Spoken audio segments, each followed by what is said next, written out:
يا أيها الذين آمنوا اتقوا الله حق تقاته ولا تموتن إلا وأنتم مسلمون واعتصموا بحبل الله جميعا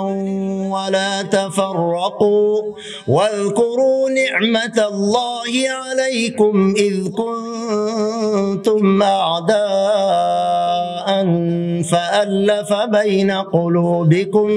فألف بين قلوبكم فأصبحتم بنعمته إخوانا وكنتم على شفا حفرة من النار فأنقذكم منها كذلك يبين الله لكم آياته لعلكم تهتدون ولتكن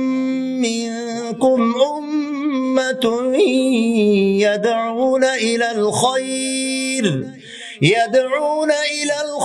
ويأمرون بالمعروف وينهون عن المنكر وأولئك هم المفلحون. اللهم